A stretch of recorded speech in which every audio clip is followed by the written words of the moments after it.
Ya, untuk tahun ini kita buka khusus untuk P3K Guru. Nah, yang bisa daftar di P3 Guru itu, P3K Guru itu yang pertama yaitu dari THK 2. Kemudian dari guru non ASN yang terdaftar di Dapodik, guru swasta yang terdaftar di Dapodik, dan lulusan PPG, lulusan pendidikan profesi guru. Jadi untuk P3K Guru ada 4 kriterianya ya? 4 kriteria yang bisa Tadi daftar. ada yang THK 2, Iya. guru non ASN yang terdaftar di Dapodik, guru swasta yang terdaftar di Dapodik, dan juga lulusan pendidikan profesi guru atau PPG.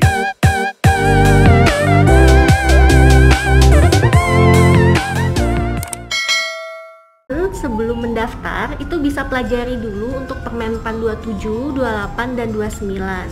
Jadi dicek benar nih kualifikasi pendidikannya sesuai nggak sama yang teman-teman punya.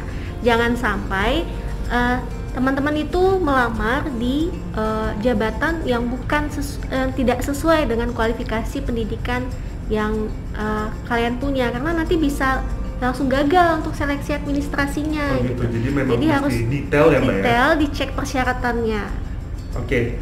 Nah, ngomong-ngomong tentang kualifikasi pendidikan Mbak, kan sekarang juga seperti yang kita lihat di media ataupun di media sosial seringkali ada yang clickbait tentang kualifikasi pendidikan, terutama tentang jurusan yang dibutuhkan. Nah, mumpung ada Mbak Konita di sini, bisa nggak sih dijelasin bidang pendidikan apa yang dibutuhkan dalam seleksi CASN tahun 2021 ini, Mbak? Buat yang penasaran, ini kita bisa lihat. Yang pertama itu ada keperawatan dan nurse, kemudian yang kedua hukum, yang ketiga kebidanan, yang keempat administrasi negara, dan yang kelima manajemen. Tapi dengan catatan, dalam satu formasi ini bisa terdapat kemungkinan kelompok kualifikasi pendidikan yang saya sebutkan tadi itu bersaing dengan kualifikasi pendidikan lainnya. Jadi untuk lebih lengkapnya bisa disilahkan dicek di pengumuman masing-masing instansi. Oh gitu, jadi mungkin jabatan yang bisa diisi oleh multidisipliner seperti itu ya Mbak ya? Oke, Mbak tadi kan dijelaskan bahwa kualifikasi pendidikan yang sudah kuliah ya Mbak ya, sudah S1 atau lebih tinggi di atasnya. Sedangkan untuk yang bagi rekan-rekan ASN nih yang baru lulus SMA tapi ingin menjadi ASN, ada nggak sih Mbak kesempatan itu? Dan kalau ada, formasinya apa aja Mbak? Ya, kalau untuk yang SMA kita ada buka juga. Untuk SMA 5 jabatan terbanyak itu sebagai penjaga tahanan, polisi pamong praja pemula, pengadministrasi penanganan perkara, pengawal tahanan atau narapidana, petugas pertolongan kecelakaan penerbangan, dan pemadam kebakaran. Wah, makasih banget Mbak Koni, udah informasinya jelas, lengkap, mulai dari jumlah formasi, terus pembagian CPNS dan P3K, kemudian juga instansi mana aja yang paling banyak membutuhkan formasi CASN, kemudian juga kualifikasi pendidikan juga sudah disebutkan dengan jelas tadi. Selanjutnya kita akan menjawab pertanyaan dari netizen mengenai pertanyaan yang mereka lontarkan di Instagram maupun Twitter Kementerian Pan-RB. Karena sebelumnya kita sudah membuka kesempatan bagi netizen untuk bertanya mengenai formasi seleksi CASN 2021 ini. Oke Mbak Konita, kita langsung masuk aja ya ke pertanyaan pertama. Nah, pertanyaan pertama datang dari Twitter dengan akun @firzanova.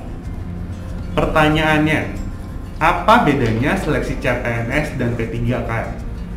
Ya, kalau untuk CPNS dan P3K, CPNS itu hanya bisa dilamar dengan usia rentannya 18 sampai 35 tahun seperti yang tadi saya sebutkan. Sedangkan untuk P3K itu di atas 35 tahun masih bisa melamar. Dan untuk seleksinya sendiri, kalau untuk P3K mereka itu tidak perlu ikut SKD dan SKB. Namun ada seleksi kompetensi.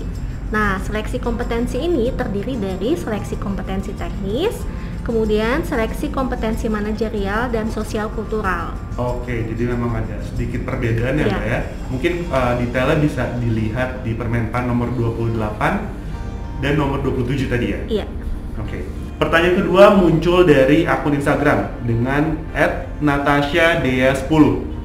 Pertanyaannya, tahun ini masih ada formasi untuk cum laude nggak Min? Mungkin maksudnya untuk formasi khusus secara keseluruhan kali ya? Ya. Langsung Mbak Monita bisa jawab? Ya, kalau untuk formasi khusus itu ada, sama seperti tahun lalu, kita buka formasi khusus untuk cum laude, diaspora, disabilitas, dan juga putra-putri Papua. Jadi buat teman-teman nih yang cum laude bisa daftar di formasi cum laude, dan juga untuk yang diaspora bisa daftar di formasi diaspora. Nah, tahun ini pemerintah juga aware loh terhadap teman-teman kita yang dari penyandang disabilitas, sehingga ada formasi khusus untuk disabilitas dan juga teman-teman bisa daftar juga di formasi umum. Oh, jadi formasi disabilitas bisa mendaftar di formasi umum ya? Bukan, maksud saya untuk penyandang disabilitas dia bisa memilih mendaftar di formasi khusus untuk disabilitas, atau dia bisa mendaftar di formasi umum dengan persyaratannya sesuai dengan Permenpan itu. Oke. Ya, dan ada juga formasi putra-putri Papua buat teman-teman yang dari provinsi Papua atau Papua Barat bisa daftar di formasi khusus Papua Barat. Oke, lengkap banget tadi Mbak Monita udah menjelaskan terkait formasi khusus, jadi nggak cuma untuk cum laude doang ya Mbak ya, tadi ada disabilitas, ada diaspora, terus ada putra dan putri Papua dan Papua Barat ya. Oke, lanjut ke pertanyaan ketiga. Pertanyaan ketiga kembali lagi dari Twitter, datang dari akun @rizal_andrea14. Min, info dong soal P3K Guru please. Nah, gimana nih Mbak tentang P3K Guru, ada informasi apa yang bisa di-share? Ya, untuk tahun ini kita buka khusus untuk P3K Guru.